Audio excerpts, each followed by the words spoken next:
ইমাম মাহদী এমন পরিস্থিতিতে আসবে তখন যখন পৃথিবীতে না কোনো নেতা বাঁচবে, না কোনো নেতা থাকবে, মুসলিম অমুসলিম ইহুদি খ্রিস্টান কারো কোনো নেতা বেঁচে থাকবে না। অলাবনকালীন নেতার নেতা তো থাক, নেতার ছেলেও থাকবে না। নেতাকে নেতাগুলিরে এইভাবে মারবে, আপনি আমার নেতা মারলেন, আমি আপনার নেতাকে মারবো। আপনি দেখেন কিভাবে হাসান নাসরুল্লাহকে হত্যা করা হলো, কিভাবে সিনোয়ারকে হত্যা করা হলো, কিভাবে ইসমাইল হানিয়াকে হত্যা করা হলো, কিভাবে আপনার ইব্রাহিম রাইসিকে হত্যা করা হলো। মানে নেতা হত্যার এই যে একটা বিরাট চেইন ধারাবাহিকতা শুরু হয়েছে। এখন যে খোমেনি সাহেবের অস্তিত্ব নিয়ে যেভাবে কথা শোনা যাচ্ছে, তার মানে কি বিশ্বটা নেতৃত্ব শূন্য হয়ে যাবে ইমাম মাহদী আসার আগে। ইমাম মাহদী আসার আগে পৃথিবীটা নেতৃত্ব শূন্য হয়ে যাবে। নয় আপনি হাম্মাদের কিতাবুল ফিতানের হাদিস, ইমাম মাহদী আসবে ঠিক ওই প্রেক্ষাপটে যখন টোটাল বিশ্ব জনসংখ্যার 1/3 খুন হয়ে যাবে। 850 কোটির প্রায় 250 কোটি প্লাস নিহত হবে। 250 কোটি প্লাস যুদ্ধের প্রতিক্রিয়ায় পরবর্তী যে আপনার এটাকে তেজস্ক্রিয়তা বলেন বা মহামারী বলেন, সেটা আরও 1/3 চলে যাবে, 2/3, 850 কোটির 2/3 চলে যাবে। মানে কি প্রায় 600 কোটি মানুষ থাকবে, মাত্র 250 কোটি। ওই 250 কোটির ভিতরে ইমাম মাহদী আসবে। তাহলে আপনি এই হাদিসটাকে মিলান, বর্তমান যে পারমাণবিক যুদ্ধের ডামাডোল চলছে, অনেকে 2026কেও মনে করছে পারমাণবিক যুদ্ধ আসতে পারে। সূরা দুখানের যে কালো ধোঁয়ায় গোটা পৃথিবীর আকাশ কার্বনে কালো ধোঁয়ায় ছেয়ে যাওয়া, এটা তো পরমাণু যুদ্ধের প্রতিক্রিয়ায় হওয়ার খুবই সম্ভাবনা। এটা তো ভয়াবহ বিষয়। তবে এখানে পয়েন্ট কয়েকটা আছে। একটা হলো চীন তাইওয়ান, একটা পরমাণু যুদ্ধের সূচনা সেখান থেকে হতে পারে। আরেকটা আছে দক্ষিণ কোরিয়া উত্তর কোরিয়া, সেখান থেকে হতে পারে।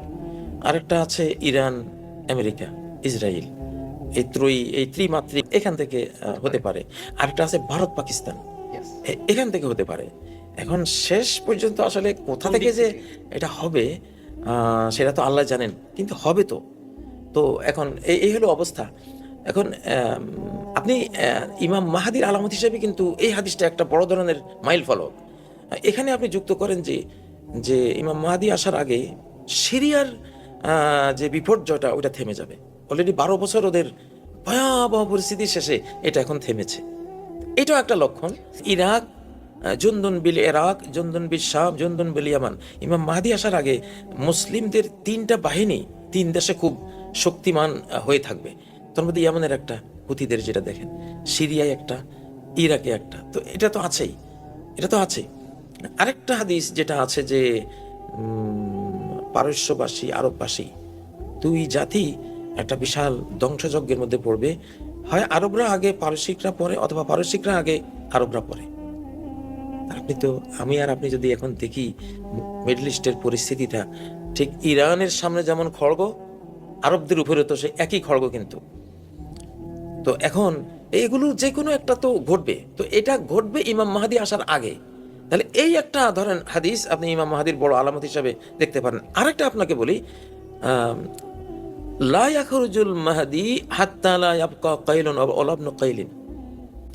ইমাম মাহদী এমন পরিস্থিতিতে আসবে তখন যখন পৃথিবীতে না কোনো নেতা বাঁচবে, না কোনো নেতা থাকবে, মুসলিম অমুসলিম ইহুদি খ্রিস্টান কারো কোনো নেতা বেঁচে থাকবে না। অলাবনকালীন নেতার নেতা তো থাক, নেতার ছেলেও থাকবে না। নেতাকে নেতাগুলিরে এইভাবে মারবে, আপনি আমার নেতা মারলেন, আমি আপনার নেতাকে মারবো। আপনি দেখেন কিভাবে হাসান নাসরুল্লাহকে হত্যা করা হলো, কিভাবে সিনোয়ারকে হত্যা করা হলো, কিভাবে ইসমাইল হানিয়াকে হত্যা করা হলো, কিভাবে আপনার ইব্রাহিম রাইসিকে হত্যা করা হলো। মানে নেতা হত্যার এই যে একটা বিরাট চেইন ধারাবাহিকতা শুরু হয়েছে। এখন যে খোমেনি সাহেবের অস্তিত্ব নিয়ে যেভাবে কথা শোনা যাচ্ছে, তার মানে কি বিশ্বটা নেতৃত্ব শূন্য হয়ে যাবে ইমাম মাহদী আসার আগে। ইমাম মাহদী আসার আগে পৃথিবীটা নেতৃত্ব শূন্য হয়ে যাবে। তো এখন যদি নেতাদেরকে যদি এক রাষ্ট্র আরেক রাষ্ট্রের নেতাকে মেরে দেয়, তো এই রাষ্ট্র তো অবশ্যই সর্বশক্তি নিয়োগ করবে যে ওই রাষ্ট্রের নেতাকে কিভাবে মারা যায়। তো আসলে শেষ এটাই হবে, নেতৃত্ব দেওয়ার আর কেউ থাকবে না। ওই শূন্য স্থানে এসে ইমাম মাহদী গোটা পৃথিবীর নেতৃত্ব সামলাবেন। পরিবেশটা তখন তার অনুকূলে হয়ে থাকবে। একজন নেতা চাইবে গোটা পৃথিবীর সকল জাতি। তো সেই পরিস্থিতি তো আপনারা যদি নজর দেন বিশ্ব পরিস্থিতির উপরে, নেতা হত্যার, নেতাদের গায়েব হয়ে যাওয়ার যে একটা সিস্টেম চালু হয়ে গেছে অলরেডি, এটা শেষ মাথায় ইমাম মাহদী। নেতা থাকবে না, মেরে ফেলবে। আপনি বাংলাদেশও দেখেন, হাদিকে কেন মেরেছে? ভবিষ্যতে নেতা হতে পারে, মেরে দিয়েছে, ঠিক নয় কি? আপনার আরো তো অনেকের ব্যাপারেও এগুলো গুঞ্জন শোনা যাচ্ছে। এটা সারা পৃথিবীতেই এখন মুসলিমরা এখন একটা মরাগাঙ্গে একটা বিশাল গণজোয়ার পেয়েছে, শতাব্দীর জোয়ার, সুদিনের জোয়ার বয়েছে এখন। 2024 পরবর্তী বিশ্বটাই যেহেতু মুসলিম মুখী, মুসলিমদেরকে আপনি বাংলাদেশকে যেভাবে জাতিসংঘ থেকে শুরু করে, নিরাপত্তা পরিষদ থেকে শুরু করে, আমেরিকা, চীন, রাশিয়া, ভারত, এই ছোট্ট পাকিস্তান, বাংলাদেশেরও যেমন এখন সবার একটা মানে মধ্যমণি, একটা মূল কেন্দ্র না দেখেন। তাহলে মুসলিম উম্মাহ যে ইম্পর্টেন্ট উম্মাহ হিসাবে, জাতি হিসাবে গোটা বিশ্বকে লিড দিবে, আপনি শুধু বাংলাদেশকে চিন্তা করলে, বাংলাদেশের হাল অবস্থা দেখলে, যে গ্লোবাল যে পলিটিক্স, এটা বাংলাদেশকে কিভাবে আপনার গ্রাস করছে চতুর্দিক থেকে, এটা চিন্তা করলে কিন্তু আপনি খুঁজে পাবেন। যার বিপদ যত বড় মাত্রার আসবে, যাকে মারতে আসবে সারা পৃথিবী, সে যখন এর এর প্রতিকার পাবে, প্রতিকার হিসেবে গোটা পৃথিবীকে পেয়ে যাবে, কারণ গোটা পৃথিবী তাকে মেরেছে। অতএব গোটা পৃথিবী তার হাতে আল্লাহ দেবেন। এই তো হলো ইমাম মাহাদির রাজধানী, 7 মহাদেশ শাসন করবেন এই চিনে বসেই তো। আবার আকাশ থেকে হযরত ঈসা আলাইহিস সালাম যেখানে আসবেন, তিনি তো বসবেন। তাহলে সবাই কিন্তু এখানে শরীক হচ্ছে কেন? ওরা জানে এই গাজা আগামী বিশ্ব নেতৃত্বের মূল পয়েন্ট হবে, এটা আমরা হতে দেব না। তো তারা তো আল্লাহর সাথে লড়াই লাগিয়েছে এখানে, তো এটা তো পারবে না কোনোদিনও, কেউই পারে নাই। আল্লাহর সাথে যুদ্ধ করে কেউ পারে? তো এই জন্যই কিন্তু গাজাকে মারছে। তো গাজা কিন্তু পল্টে নেবে ইনশাআল্লাহ। যে আমেরিকা যেটা ফেসবুকটা এটা করতে চাচ্ছে, আস্তে করে দেখবেন যে আমেরিকা এরপর আর থাকবে না। তাদের তো তাওরা কিতাবে আছে 80 বছর, 8ম দশকে তাদের রাষ্ট্রপতন হয়ে যায়। আসলে এখানে একটা মজার কথা বলি, যে জাতি নারী সম্ভ্রমকে অবমূল্যায়ন করে, সেই জাতির রাষ্ট্র থাকবে না। কারণ নারী রক্ষার জন্য ঘর, কোরআনে আছে বুয়ুতিহিন্না, বুয়ুতিকুন্না, বাইতেহা, এই সর্বনামগুলি নারীর। নারীর ঘর, নারীরা তোমাদের ঘর, সে মহিলা, মহিলার ঘর, মানে ঘরের অস্তিত্বই হয়েছে তো নারীর জন্য।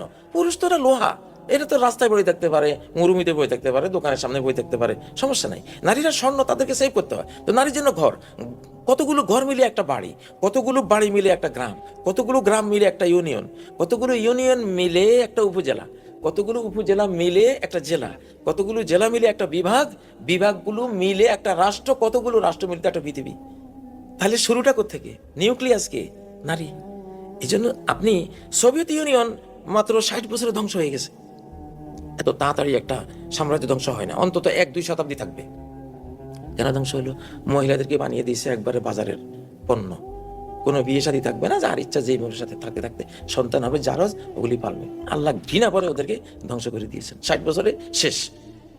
আচ্ছা, আপনি যদি দেখেন হযরত ইউসুফ আলাইহিস সালামের কাহিনী, উনি মিশরের রাজত্ব পেয়েছেন বেসিকলি জোলাইখা পরীক্ষায় পাশ করে। জোলাইখার বিষয়টাতে উনি পাশ করেছেন, যে জোলাইখার যে প্রস্তাবে তিনি নিজে সায় না দিয়ে সেফ রেখেছেন নিজেকে, নারী সম্ভ্রম রক্ষা করেছেন, সেজন্য আল্লাহ ওনাকে পুরস্কার দিয়েছেন, মিশরের খেলাফত।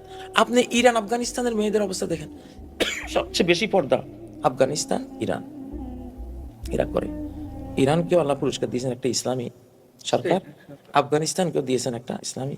আর ইরান আর আফগানিস্তানের পরে বর্তমান রানিং পৃথিবীতে সবচেয়ে বেশি পর্দা করে বাঙালি মেয়েরা, বাংলাদেশ। এইখানেও দিব আল্লাহ একটা পুরস্কার দিয়েছেন অলরেডি। তো আপনি 1975 সালের ইতিহাসে যদি ঘাটেন, যে যে ডালিমের স্ত্রীর সাথে যে কেলেঙ্কারি, এমন হাজারো ঘটনা পর্দার অন্তরালে তখন ছিল। তখন তো প্রচার মিডিয়া এমন ছিল না, প্রকাশ পায় নাই। ওইখান থেকে আল্লাহ কিন্তু, তোমাকে তো আমি নারী রক্ষার জন্য একটা রাষ্ট্র ব্যবস্থায় দিলাম, নারী যদি তোমার রাষ্ট্রের সুরক্ষিতা না থাকে তো তোমার রাষ্ট্র দিব কেন? আল্লাহ তাআলা ওদেরকে বিদায় করে দিয়েছেন। আপনি 2024-এর 5ই আগস্টের পরিবর্তন যাদের উপরে গেছে, এই সাইক্লোন যাদের উপর দিয়ে গেছে, তাদের চরিত্র যদি আপনি দেখেন, প্রত্যেকটা অফিসে গোপন একটা রুম নারী নির্যাতনের জন্য। নারী সম্ভ্রম হলো রাষ্ট্রীয় সম্ভ্রম। নারী সম্ভ্রম এটা যেন রাষ্ট্রের সার্বভৌমত্ব। নারী সম্ভ্রম সুরক্ষিতা, আপনার রাষ্ট্রের সম্ভ্রম সার্বভৌমত্ব সুরক্ষিত থাকবে। নারীদেরকে আপনি অরক্ষিতা করে দেবেন, রাষ্ট্রই থাকবে না। আল্লাহ তাআলা নারী নির্যাতনকারী, নারীদেরকে অবজ্ঞাকারী, তাদেরকে ব্যভিচারের পথে যারা ঠেলে দেয়, এই জাতির কোনো রাষ্ট্র রাখেন না। থাকলেও 80 বছরের মধ্যে শেষ। এটা যেটা আছে মাত্র 20,000 বর্গ কিলোমিটার, এটা গেলে তো গেল।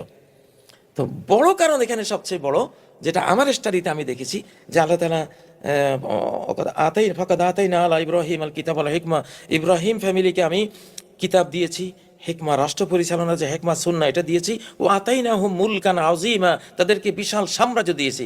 আজকের যে অর্ধ পৃথিবী এটা আলী ইব্রাহিমকে উপহার দিয়েছেন, আলী মোহাম্মদকে আল্লাহ উপহার দিয়েছেন। কেন?